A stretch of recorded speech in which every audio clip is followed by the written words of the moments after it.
55, 55 और 95 हर उम्र के लिए यकसा मुफीद, मफाद आम्मा का आलम बरदार। जरूर सब्सक्राइब करें, लाइक करें, शेयर करें और बेल आइकन प्रेस करना न भूलें। Rabbani the scholar YouTube channel. आइए रमजान की तरफ चलते हैं। हमारी लिस्ट में मौजूद मोहतरम मुजतबा ज़ैद साहब से मैं गुजारिश करता हूँ कि मैं इनकी तशरीफ लाएं और अपनी तकरीर पेश करें। मुजतबा ज़ैद साहब। साले को मान है सस्ती मौत, सस्ती मरता तो हर कोई है, एक नहीं, मगर कैसी मौत, यूं ही सी बिस्तर पर बड़े बड़े मंजू में तड़पना और गुजर जाना, या फिर रास्ता चलते हुए हादसे का शिकार हो जाना, या किसी अच्छे से होटल में दोस्तों के साथ बैठे हुए दोस्त से लगी रात पहुंचना और ठीक पूछने थे, या कभी कभी भी तो बात है होटल में साथ साथ बैठे थे, आधी से ज्यादा रात तो उसी ने हंसना, यही तो कहेंगे दोस्त है, इससे ज्यादा और किस तरह अफसोस है। अब ये तो नहीं कह सकता अफसोस दोस्त से लगी गान का होगा या मेरे इस तरह चले जाएंगे। किसी गाना ने कहा था बधाई काम करने वाले दुनिया में ज्यादा तैयार में, क्योंकि खुदा आम लोगों को ज्यादा पसंद करता है, इसीलिए तो इतनी तैयार होने पैदा की। खैर मुझे कहा होगा किसी ने, मगर मेरी भी तो अपनी पसंद और नापसंद है। ऐसे अनगिनत ख्यालात उसके ज़हन में आते, गुड़मुड़ होते और चले जाते। उसे जैसी मौत की तलाश थी वो किसी भी मौत पड़ोस के यहाँ नहीं मिल रही थी। हर तरफ अफरा तफरी का माहौल था, हर कोई धक्कम में अपना भरपूर किरदार अदा करता था, और इस धक्कम में किसी को सुध भी ना दी के पलट कर सामने वाले से ताज़ियत का इजहार करता। मौत पड़ोसों के यहाँ लंबी लंबी लाइनें लगी हुई, वो इससे पहले भी कई बार यहाँ आ चुका है, मगर कभी ढंग की मौत न मिल सकी जो उसे भाग जाए, और आज तो उसने तैयार कर रखा था कि खाली हाथ वापस नहीं जाए, मगर उसे खुद पता नहीं था उसे कैसी मौत चाहिए। हाँ इतना जरूर था कि उसे एक महंगी मौत की तलाश थी, मगर फिर वही सवाल आखिर कैसी महंगी मौत। यहाँ तो हर तरफ महंगी से महंगी मौत का ही व्यापार था। उसने सियासतदान की मौत भी तो देखी, उसमें मजे की बात यह थी कि किसी हमले की सूरत में मौत होने पर मुल्क भर की पूरा फिजा को बदला भी जा सकता था, हालात उधर पतन किए जा सकते थे, मगर एक चीज उसे अच्छी नहीं लगी, वो नुक्कड़ पर खड़े होकर बड़ा सा मुंह खोले गोल गप्पे नहीं खा सकता था। और वो सिपाही वाली वो भी अच्छी थी, मरकर शहीद कहलाता, और तो और 21 लोगों की सलामी भी दी जाती और बदल पर परचम भी लपेटा जाता, मगर सरहद पर रहना उसे कुछ खास मजा नहीं लगा, क्योंकि बिस्तर पर उदास बाहों में सोने का अपना अलग ही मजा है।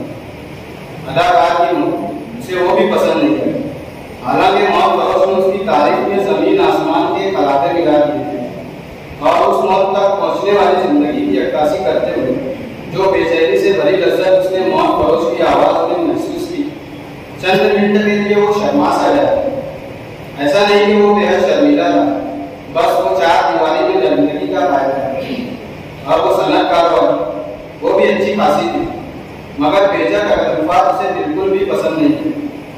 कांटों और चमचों के टन टन के बीच वो खाने का जायका धार नहीं करना चाहता था। हाथों से बीच बीच कर चप चप की आवाज के साथ खाना उसे ज्यादा मजेदार लगता। हाँ और एक वो वाली मौत भी तो थी, उसने सोचा। मौत पड़ोस ने उसका नाम नहीं बताया, क्योंकि उसे दूर दराज इलाकों से स्मगल करके लाया जाता था, और चुनिंदा लोग ही उस पर हाथ रखते थे। उसकी खासियत बताते हुए मौत पड़ोस ने बड़ी राजधानी से काम लिया।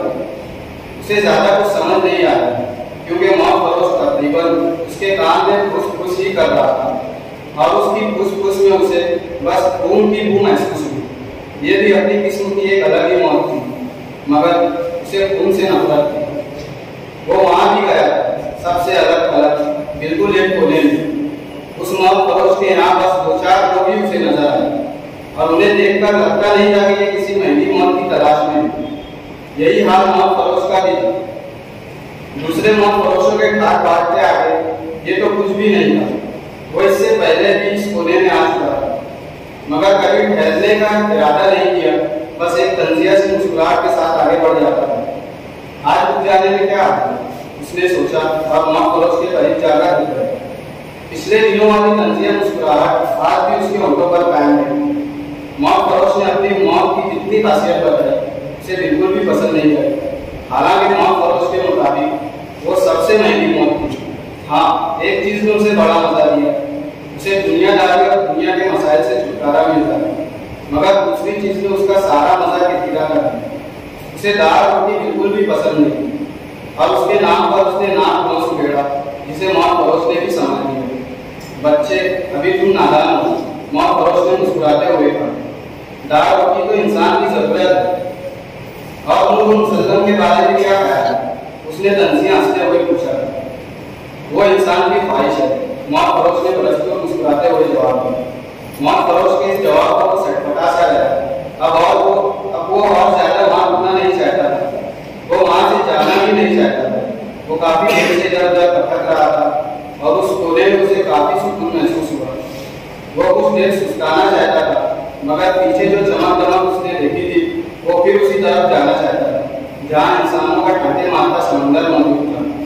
एक वजह यह भी थी कि उस मौत फरोश की बातें उसकी समझ से बाहर तक थी और वो उन बातों में अपना सर खपाना नहीं चाहता था। उसे अपना सारा वक्त महंगी मौत की तलाश में सर्फ करना था।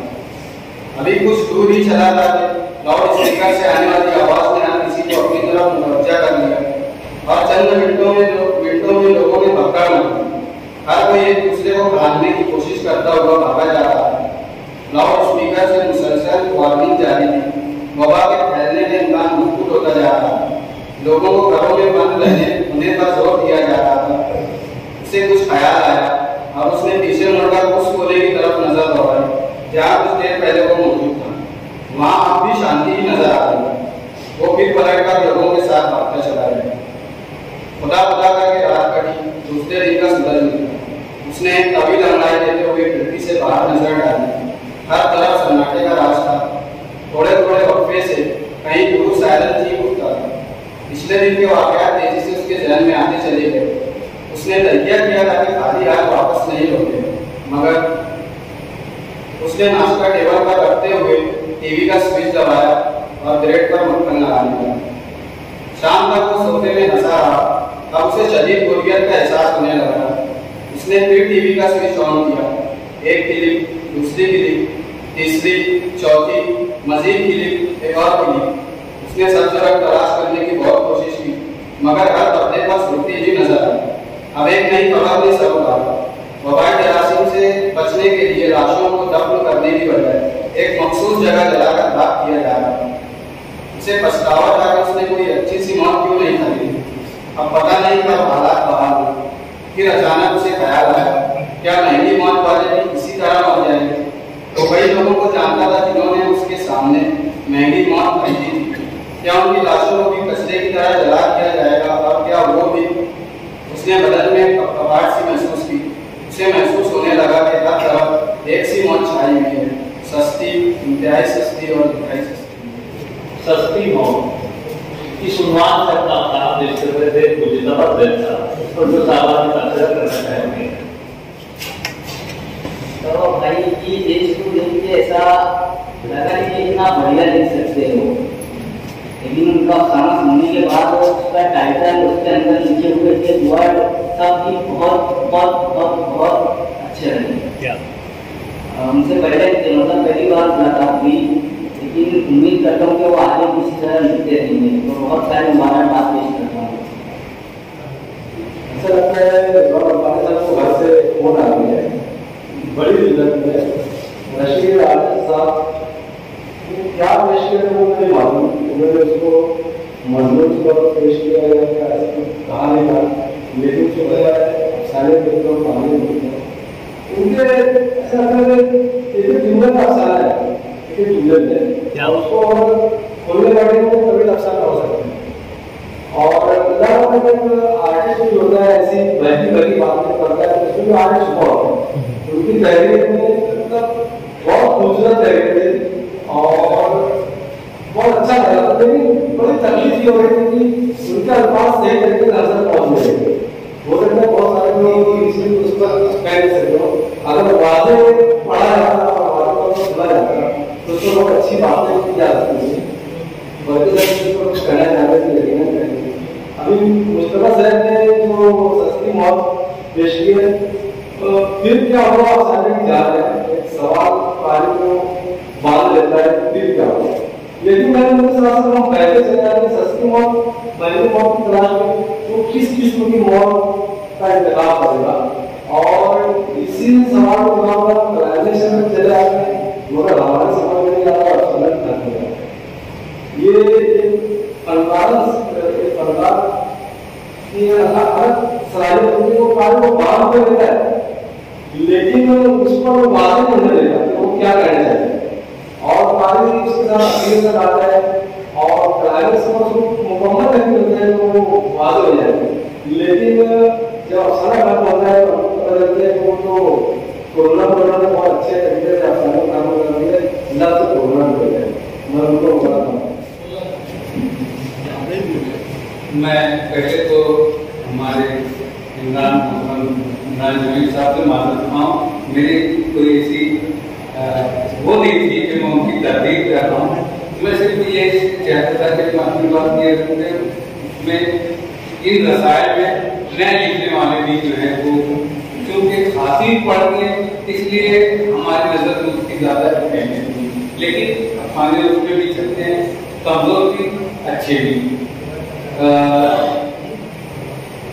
रशीद आतिश साहब की तहरीर चूंकि मैं पढ़ चुका था इसलिए मैं उस पर तबसरा करना चाहूँगा। ये एक कहना चाहिए बेचैन, एक हसास तबीयत की बेचैनी और उसकी आखिर में सर्वोदर जो है मार्फत ज़ात तक जो पहुंचती है उसकी कहानी उन्होंने पेश की थी कि वो जो मुख्तलिफ फलसफा है हयात जो उसके सामने आते हैं और जिनमें वो उलझता रहता है, जूझता रहता है, टकराता रहता है और क्या फैसला करे, तो उसकी ज़ात उसको बताती है कि तू फनकार है, कलम है तेरे हाथ में, और इससे बेहतर इजहार का कोई जरिए नहीं। वो अफसाना उन्होंने कहानी में पेश की, उनको मुबारक तहरीर बहुत खूबसूरत थी। एक फनकार है, आर्टिस्ट हैं, उन्होंने कलम के जरिए और उन्होंने कहा उसमें के अल्फाज को रंग बनाया है, उन्होंने काफ़ी उसमें मुख्तलिफ किस्म के रंग बिखेरे हैं। मुस्तफा ज़ैद साहब से सिर्फ मैं एक बात पूछना चाहूँगा, तो मौत फरोश एक है कई है? एक है कई है, उसकी वजह से वो अफसाना कमजोर होता है। मौत फरोश एक गाहक भी है, तब वो अफसाने में पागल नहीं थी। वो जो बिखराव हो रहा है उसका मुख्तलिफ जो मौत फरोशों के पास वो आ रहा है, जा रहा है, वहां से थोड़ा सा zigzag पेन जो आपने अफसाने जो आ रहा है वो थोड़ा सा उनको विजय होगी, और मैं उसको इसी एक नुक्ते नजर से देखा था कि वो मौत फरोश एक है तो अफसाना बहुत कामयाब है, और अगर वो मुख्तलिफ मौत फरोशों की जो दुकानें हैं और उधर उधर जा रहा है तो वो अफसाना निगार उसको समेट नहीं सका। मैं यहाँ तक मैंने यहाँ तक समझ रहा हूँ उस अफसाने को उन्होंने अल्लाह के हाज़िर पर भी तनकीद करने की कोशिश की इस अफसाने में, और जिंदगी से जो इश्क है कोई कैसा भी हो, चाहे जितना मौत का काम गया था उससे जिंदगी से इश्क होता है, उससे अपनी जिंदगी प्यारी होती है, और वो एक आखिर वो किरदार वापस इसी पर आता है। ये क्लाइमेक्स उनका बहुत शानदार है, जिस ढंग से उन्होंने वापस उस किरदार को मौत से दूर हटकर वो अपनी जिंदगी जीने की तरफ आता है, वो बहुत खूबसूरत मौका, इस पर मैं उनको मुबारकबाद शुक्रिया। बचपन 55 और 95 हर उम्र के लिए यकसा मुफीद, मफाद आम्मा का आलम बरदार। जरूर सब्सक्राइब करें, लाइक करें, शेयर करें और बेल आइकन प्रेस करना न भूलें। Rabbani the scholar YouTube channel. Rabbani the scholar YouTube channel इल्मी, अदबी, दीनी, मिली, समाजी, सकाफती, तहजीबी, फलाही, तिब्बी, फ़न्नी, माशी, तिजारती, माशरती, इंतज़ामी, इनकलाबी, तहरीकी, तहकीकी, तकनीकी, तफ्तीशी, तामीरी, तालीमी व मालूमाती यूट्यूब चैनल ज़रूर सब्सक्राइब करें, लाइक करें, शेयर करें और बेल आइकॉन प्रेस करें। Rabbani the scholar YouTube channel.